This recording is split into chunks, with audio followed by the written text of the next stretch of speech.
किसी ने बड़े कमाल की बात कही कि जिंदगी में दो तरह के दोस्त हमेशा होने चाहिए हैं। एक कृष्ण जैसे जो ना लड़े फिर भी जीत पक्की कर दें, और दूसरे कर्ण जैसे जो हार सामने हो फिर भी साथ न छोड़ें हारेगा इसमें वो आर जैसे। एक छोटी सी कहानी। ये कहानी है छत्रपति शिवाजी महाराज की। छत्रपति शिवाजी महाराज जिनका साम्राज्य एक वक्त में डोल चुका था। एक वक्त ऐसा आया था कि उनका साम्राज्य उन्हें दोबारा से खड़ा करना था, फिर से स्थापित करना था, और इसी के लिए वो दर दौर भटक रहे थे। जंगलों में भटक रहे थे, अलग अलग रास्तों बंजारे थे, टीम खड़ी कर रहे थे। एक वक्त ऐसा आया कि वो जंगलों भटकते भटकते रास्ता भटक गए और एक झोपड़ी के सामने जाकर वे पहुंच गए। उन्हें बड़ी जोर की भूख लगी थी। दरवाजा खटखटाया। अंदर से वृद्ध महिला ने उनको प्रणाम किया और बोले कि माताजी, बड़ी जोर की भूख लगी, एक सैनिक आपके दरवाजे पर आया है, आपकी झोपड़ी में जो कुछ पकाकर खिला दीजिए। बड़ी जोर की भूख लगे, ऊपर वाला आपको आशीर्वाद देगा, आपको सारी खुशियां देगा। मुझ वृद्ध महिला धर्मांतरण को लेकर चिंता मत करो, बैठो, तुम्हारा इंतजाम होगा। वह अपनी झोपड़ी में देखा, जो कुछ था पका दिया, खिचड़ी पक करके तैयार हो गई, पत्तल में परोसी गई। मेरा चोर, महिला ने कहा कि आप हाथ धो लीजिए, आपके लिए खाना परोस दिया गया। जमाई राजा दोपहर के खाना खाने के लिए बैठ गए।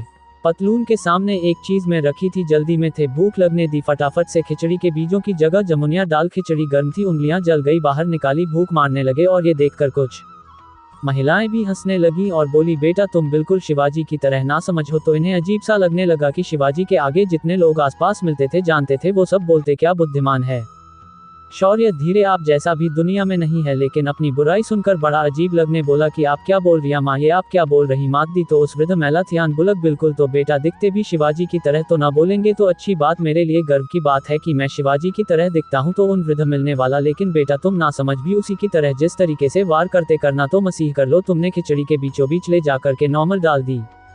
तुम चाहते तो किनारे से खा सकते थे, किनारे वाली खिचड़ी ठंडी हो चुकी थी, लेकिन तुमने बीच में जाकर क्यों डाल दिए और उंगलियां जल गई। ऐसी ही गलती शिवाजी कर रहे हैं। शिवाजी बड़े किलों पर विजय हासिल करना चाहता, छोटे किले छोड़ता चला जा रहा। उसे छोटे छोटे किलों पर पहले विजय हासिल करनी चाहिए, बड़े किले अपने आप उसके पास आ जाएंगे।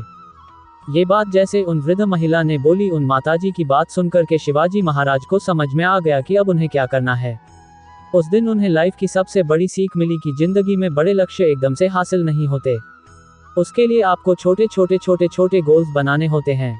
अगर आप भी लाइफ में कुछ अचीव करना चाहते हैं तो बड़ा टारगेट बनाने की बजाय छोटे छोटे गोल्स बनाएं। अचानक से 4 करोड़ की कारनिया थी, अचानक से ओवरनाइट सक्सेस नहीं मिलती। हम देखते कि हमारे आसपास कई सारे क्रिकेटर्स एवं स्टार में केस सेलिब्रिटीज हैं जिन्हें वन नाइट सक्सेस मिले।